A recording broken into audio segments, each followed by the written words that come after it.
Halo majikan, di episode kali ini kita akan membahas sebuah kasus yang sempat viral dari TikTok. Ini kasusnya cukup unik banget, gengs. Yang mana sampai bisa viral tuh karena ada orang yang mau semacam menyerahkan pilihan hidupnya ke orang lain. Macam kalau dulu kan ngetren yang namanya konten sehari-hari tuh ditentuin follower. Mau pakai baju apa, makan apa, pergi kemana gitu. Ala-ala dibuat pilihan A, B, C, D gitu untuk di voting. Ya nanti pilihan terbanyak akan dilakukan sama si influencernya. Nah jadi di salah satu dermaga di San Diego, California, ada seorang TikToker tuh bernama Bailey yang lagi bikin konten. Semacam kayak sosial eksperimen gitu, gengs. Dia duduk di bangku sambil bawa papan poster yang besar tuh di mana bertuliskan mintalah saran gratis dariku. Yang tiba-tiba bener aja tuh ada seorang bapak-bapak lagi naik sepeda berhenti dan baca tulisan poster itu sebentar terus nanya dia, menurutmu aku mendingan ke Uzbekistan apa tetap di sini? Ya namanya kan ditulis minta saran gratis begitu ya. Tiba-tiba aja si bapak nanya tuh minta saran mending pergi ke Uzbekistan apa enggak katanya. Ya ditanyalah sama si Bailey, emangnya kamu punya saudara di sana? Si bapaknya bilang, nggak ada sih. Ya ngapain kamu mau ke sana? Ternyata si bapak itu tuh bilang untuk menemui seorang wanita yang dia kenal secara online. By the way, kalian sering ngerasa nggak sih terkadang kalau kita misalkan minta saran sama orang, sebenarnya itu bukan pure minta saran, tapi lebih ke butuh afirmasi aja untuk memantapkan pilihan kita. Misalkan kita mau beli baju gitu kan, kita udah suka banget sama bajunya, tapi kalian tetap nanya ke teman kita gitu, ini lucu nggak sih, bagus nggak sih di gue, beli nggak ya? Padahal kan kita sendiri sebenarnya udah bisa mutusin sendiri ya mau beli apa enggak lah, duit-duit kita. Namun tetap aja kalau dapat afirmasi dari orang lain tuh hati rasanya lebih mantep. Sama nih dengan kejadian si bapak-bapak ini. Pasti dalam hatinya tuh sebenarnya dia udah punya jawaban sendiri, tapi cuma lagi nyari afirmasi dari orang lain aja. Dari satu pertanyaan tadi jadi ngobrol tuh mereka berdua. Yang ternyata si bapaknya emang udah punya istri. Lah si Bali ngomong dong kalau begitu, kamu nanyanya dan minta izin ke istrimu lah. Atau kalau memang hubungan pernikahan kalian bermasalah, ya ceraikan dulu istrimu, baru pergi deh tuh cari wanita lain. Dijawab sama si bapaknya, ya udah deh, mungkin 6 bulan lagi aku emang mau cerai. Katanya begitu. Ya pokoknya pada saat itu tuh hanya semacam kayak video random aja. Macam orang nanya gitu nyetopin kayak berapa harga outfit lo. Yang pokoknya video itu tuh dibuat di bulan Juni 2024. Tapi 2 bulan kemudian, tepatnya di bulan Agustus 2024, ada seseorang nih mukanya mirip banget sama bapak-bapak yang ada di video tadi itu masuk berita. Di mana si bapak itu dinyatakan menghilang katanya, gengs. Ketika dia sedang berada di sekitaran danau di negara bagian Wisconsin. Karena di sana terdapat perahu kayak yang udah terbalik gitu di tengah danau. Yang menurut kabarnya terakhir kali itu adalah perahu kayak dari si bapak. Tapi si bapaknya tenggelam, nggak ada itu orang atau anyut apa bagaimana. Anehnya ya, mobilnya dia masih ada tuh di parkiran. Dompet sama seluruh perlengkapan camping juga ada di dalam mobil. Jadi kemungkinan besar berarti kan si bapak tenggelam dong. Nah, melihat wajah yang sepertinya familiar ya, netizen ini langsung heboh tuh nontonin lagi video TikToknya si Bali. Lah iya ini mah bapak-bapak yang waktu itu nih sama nih. Ya dari situ awalnya video Bali yang biasa-biasa aja ya, maksudnya kan view-nya nggak besar nih di awal nih, langsung viral karena kasus menghilangnya dari si bapak tersebut yang diyakini ini orang yang sama dengan orang di TikTok. Tapi dari komen-komen biasa nih, karena kan jadi netizen suka luas aja ngetiknya ya. Pada nulis nih, apakah si bapak benar-benar tenggelam? Atau jangan-jangan dia cuma bikin alibi tenggelam aja biar keluarga nih ngira udah mati gitu ya, biar bisa. Tadi kan katanya di TikTok tuh mau ngejar cewek Uzbek padahal dia punya istri. Ada aja tuh pemikiran netizen kan kadang-kadang suka ajaib gitu bikin-bikin cerita sendiri. Nah kebetulan juga di sekitar danau Green Lake tempat si bapak menghilang tadi, memang ada legenda tentang hantu jahat penunggu danau itu, gengs. Yang mana ya langsung dikait-kaitkan sama si netizen. Dianggapnya si bapak ini menghilang karena jadi tumbal oleh sosok hantu jahat menunggu danau. Dan 11-12 sama di Maria, setan dituduh-tuduh mulu tuh sama netizen. Soalnya di daerah Green Lake itu tuh ada sebuah pemakaman yang terkenal karena vibes-nya memang horor banget. Namanya pemakaman Dartford, yang kurang lebih di sana berjumlah 2.500 kuburan, banyak bener. Dan urban legend hantu jahat yang tadi diomongin sama netizen itu namanya Jackson Walker.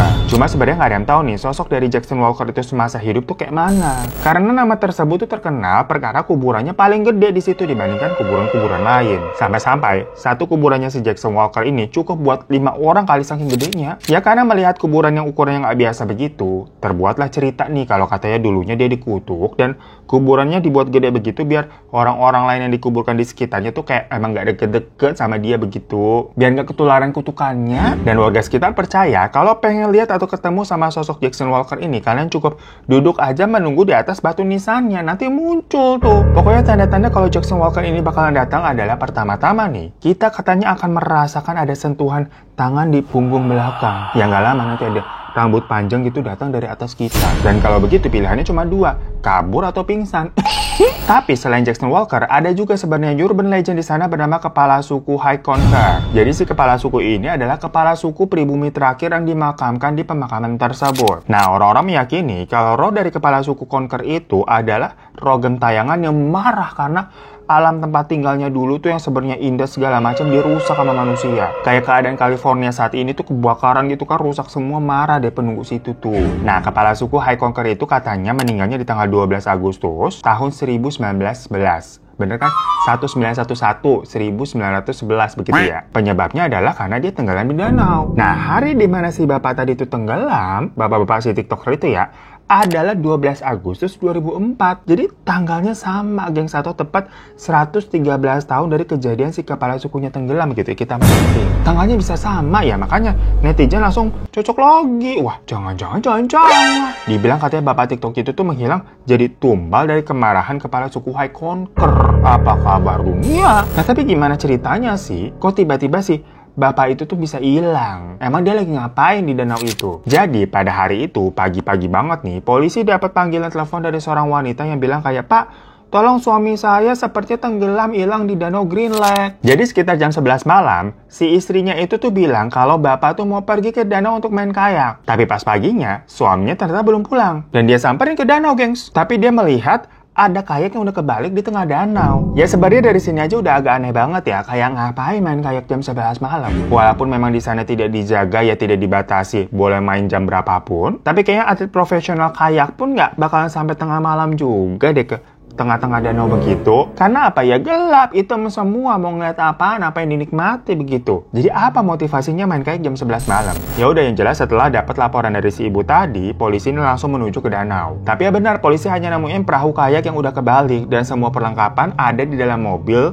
masih lengkap. Kalau kondisi kayaknya udah terbalik, maka kemungkinan terbesarnya si bapak ini tenggelam. Apalagi memang arus di danau itu tuh cukup kuat. Ada kemungkinan juga bisa keseret. Dari situ dibentuklah tim pencari untuk menelusuri dari arus danau tersebut. Dan dari sini juga baru diketahui kalau identitas dari si bapak itu namanya Ryan Bockworth. Ya soalnya istri yang tadi nelapor kan ngasih tahu identitas segala macam ya. Dan untuk nyari Pak Ryan, polisi itu sampai harus bekerja sama dengan tim penyelamat swasta non-profit bernama Bruce Legacy. Kenapa para polisi ini nggak melakukan sendiri gitu, tapi harus minta tolong sama si Bruce Legacy? Alasannya karena medan di Green Lake itu tuh cukup sulit dikatakan. Danaunya dalam, arus di bawah juga kencang. Yang supaya aman, maka pencariannya dibantu sama pihak profesional aja tuh, yang memang dari Bruce Legacy itu suka nyari orang-orang hilang gitu, diving sampai dalam, di lautan malah. Awalnya pencarian Pak Ryan ini dilakukan pakai teknologi sonar dulu. FYI aja, sonar itu adalah gelombang suara yang digunakan untuk mendeteksi objek di bawah air. Yang cara kerjanya, teknologi sonar itu bakalan mendeteksi apa-apa aja yang ada di dalam air. Kalau nanti ada petunjuk-petunjuk seperti terdeteksi adanya manusia dari alat itu, baru deh penyelam turun untuk memastikan apa yang ada di dalam danau. Selain itu, polisi juga mengerahkan nih beberapa anjing pelacak yang walaupun di dalam air, tapi anjing pelacaknya emang udah pada dilatih untuk bisa mendeteksi bau yang cukup akurat dengan kedalaman sampai 50 kaki. Tapi maksudnya di sini si anjing akan dibawa keliling pakai perahu ya, gengs, bukannya disuruh nyebor. Tapi setelah udah keliling-keliling nih pakai sonar, pakai anjing pelacak segala macam, nggak ada tanda-tanda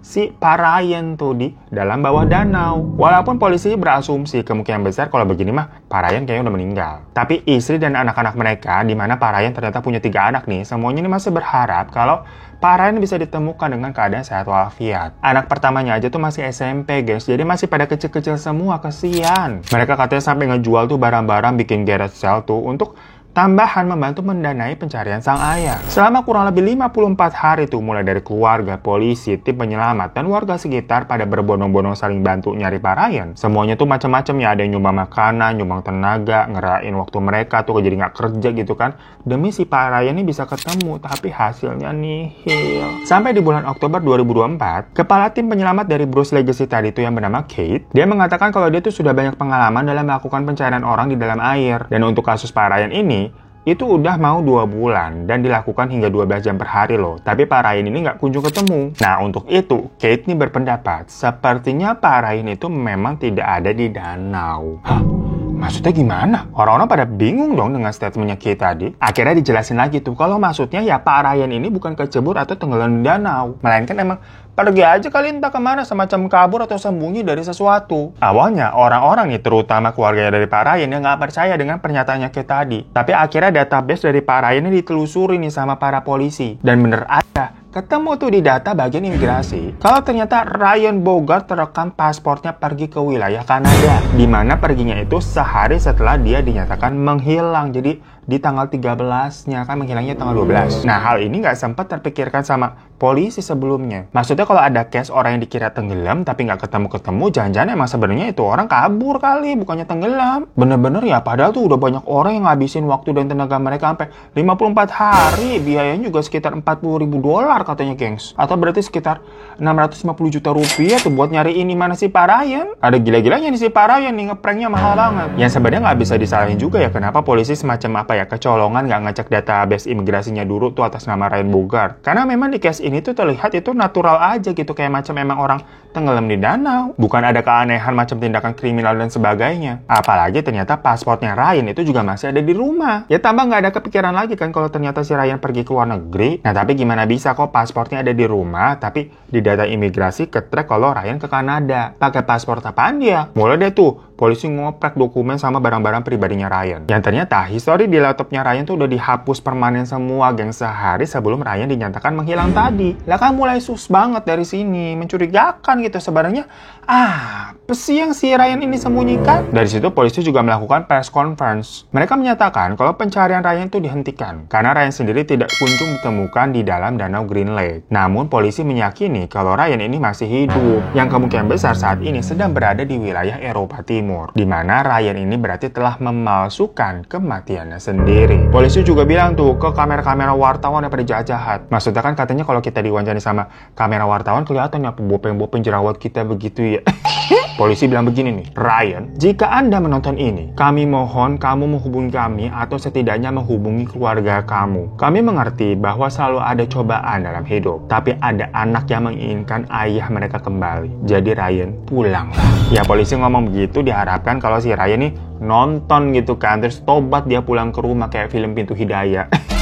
Nah kalau benar si Ryan ini pura-pura memalsukan kematiannya, alasannya apa gitu sampai ngeprank orang-orang? Yang ternyata setelah polisi berhasil memulihkan data-data di laptopnya Ryan tuh kebaca semuanya kalau Ryan sebelumnya rutin komunikasi sama seseorang perempuan dari Uzbekistan. Terus ada sejumlah mutasi rekening juga ke bank asing tuh yang di Uzbekistan. Dan yang terakhir tuh Ryan juga ternyata nggak beli polis asuransi sebesar $375.000 atau sekitar 6 miliar rupiah. Yang sepertinya semua itu sudah dia rencanakan, gengs. Ya dugaannya adalah si Ryan ini emang lagi ngejar si cewek Uzbekistan yang memang lebih cantik dan aduhai, tapi dia nggak mau meninggalkan keluarga tanpa apa-apa gitu. Jadinya dia beli polis asuransi dan memasukkan kematiannya biar keluarganya bisa ngeklaim uang tersebut. Ya mungkin dia mikirnya biar gua nggak jahat-jahat banget gitu, jadi bapak ada tanggung jawabnya dikit ke anak-anak. Tapi kan nggak begitu juga ya, ada gila-gilanya. Nah tapi dari dugaan tersebut nih, beberapa netizen meyakini kalau Ryan ini jangan-jangan adalah passport bros, yang mana itu adalah istilah yang biasa dipakai untuk menggambarkan fenomena sekelompok pria, terkhususnya dari negara-negara barat ya geng, seperti Amerika atau Eropa, yang memilih mencari pasangan di luar negeri dengan alasan pengen yang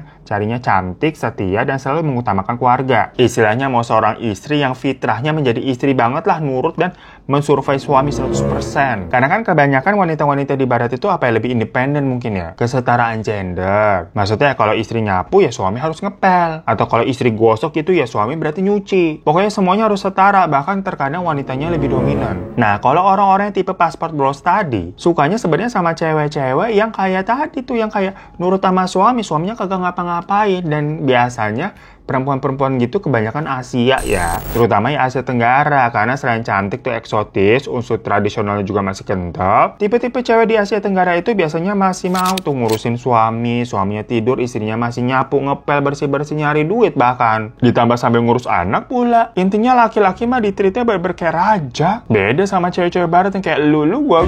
Jadi mungkin nih kalian boleh hunter ya, sebagai wanita Asia sebenarnya kesempatan kalian tuh terbuka lebar tahu buat dapetin bule-bule, selera bule abisnya. Tapi maksudnya jangan sampai dapat bule paspor bros begitu ya. Entar dipikir biar bisa makmur gitu kan hidupnya nih sama bule. Yang ada kalian mah malah dibabu-babuin. Udah cukup aku saja menjadi babu kalian. Nah, tapi semua itu kan baru asumsi ya. Pemikiran atau komen-komen dari netizen. Yang sebenarnya apakah iya kalau si Ryan ini adalah seorang paspor bros? Nah, setelah diketahui kalau tadi ternyata Ryan pergi ke Kanada, video TikToknya Belle itu jadi viral banget di Wisconsin sana. Tapi anehnya pihak kepolisian mengatakan kalau mereka nih yakin orang di video TikTok itu tuh bukan si Ryan. Jadinya video Belle itu tuh bukan sebagai petunjuk gak bisa digunakan. Tapi walaupun polisi udah bilang begitu, netizen ini tetap dengan keyakinan mereka sendiri kayak, lah itu mah fix Ryan, matanya polisi beda picek apa bagaimana? Yang kemudian misteri dari hilangnya Ryan ini terjawab setelah Ryan sendiri akhirnya ngirimin sebuah video ke polisi yang menunjukkan kalau ternyata dia masih hidup. Good evening, it's Ryan Borgward. Today, hello Matt. Today is November 11th. It's approximately 10 a.m. by you guys.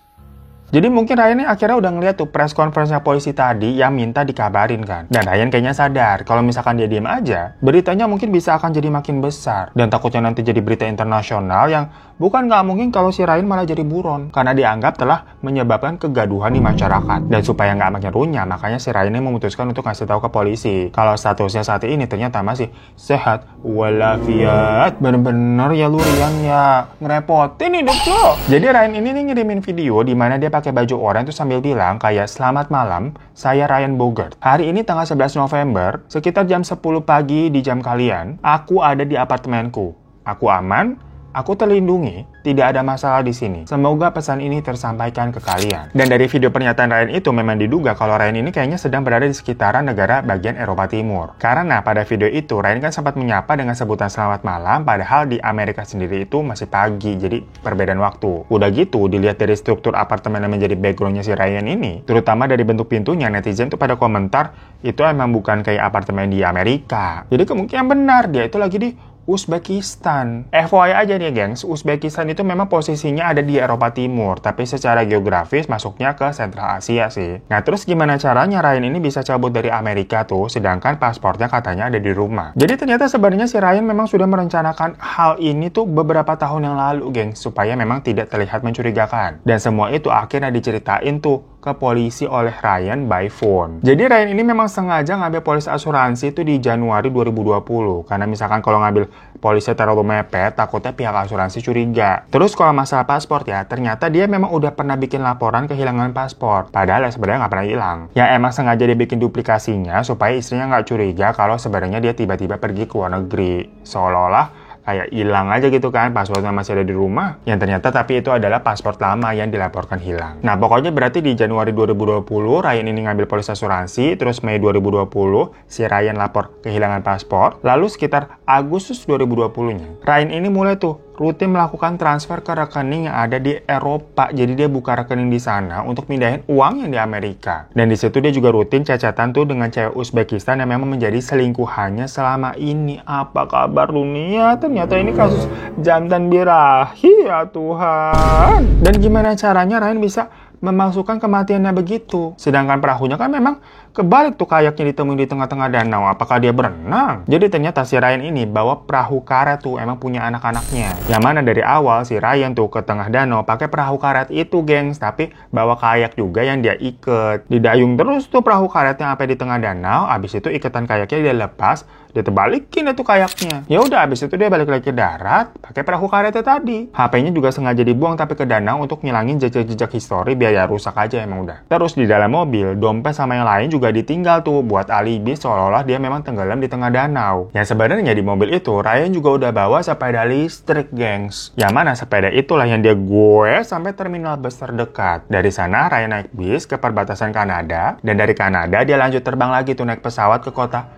tempat dia bersembunyi. Berarti Ryan memang sudah berusaha merencanakan kematian palsunya dengan sebaik mungkin ya, dengan sengaja juga milih Green Lake, karena dia tahu danau itu adalah salah satu danau terdalam di kotanya. Ya harapannya polisi nggak bisa nemuin dia. Sampai akhirnya kasus ditutup dan ya udah dia bisa pergi dengan bebas. Tapi keluarganya juga mendapatkan polis asuransi. Namun semua rencananya ternyata gagal, gengs. Dan karena ini jatuhnya kasus pemalsuan kematian sampai melibatkan pihak asuransi, ya Ryan langsung dicari untuk ditangkap karena jatuhnya kriminal. Nah, tapi gimana caranya polisi ini bisa komunikasi sama Ryan setelah tadi adanya video klarifikasi ya? Ya pihak polisi sih cuma bilang kalau ada seorang wanita Rusia yang membantu menyambungkan komunikasi kepada si Ryan. Tapi polisi tidak menyebutkan lebih lanjut status wanita Rusia ini tuh siapa. Apakah pacarnya, apakah sekedar kerabat, atau ya orang yang membantu pelariannya si Ryan aja. Mohon maaf, emang kita nggak nemuin infonya. Intinya tapi si Ryan itu belum mau pulang. Alasannya dia khawatir terhadap reaksi masyarakat yang pasti nganggap dia tuh LBH alias loser back home. Dia takut dikatain pecundang, gengs. Dan takut juga ditangkap sama polisi karena kasus pemalsuan kematian. Yang mana sebenarnya ketakutannya Ryan ini memang terbukti, gengs, karena dia dihujat sama netizen satu Wisconsin. Dan lewat cewek Rusia tadi, katanya Ryan juga sampai minta maaf ke polisi karena sudah membuang-buang waktu, uang, dan tenaga buat pada nyariin dia. Tapi saat itu polisi bilang ke Ryan kayak, udahlah pulang Ryan, sebentar lagi Natal, anak-anak merindukanmu. Nah, si Ryan tuh masih mikir ya, apakah ini polisi beneran tulus bilang begitu supaya si Ryan ini bisa kumpul sama keluarga? Atau karena pengen nangkep Ryan aja tapi dibaik-baikin dulu gitu, sugar coating istilahnya. Yang mana sih katanya untuk kasus ini, hukuman yang bisa ditetapkan ke Ryan itu juga nggak berat-berat banget. Palingan ya penjara maksimal 9 bulan, gengs. Cuma masalahnya, kalau sampai pihak asuransi ini ngajuin banding atas rencana penipuan yang dilakukan sama si Ryan, nah, bisa panjang lagi tuh ceritanya tuh. Sampai akhirnya pokoknya setelah bujuk rayu yang alot, di 11 Desember 2024, si Ryan ini telah kembali tuh pulang ke Amerika sendirian.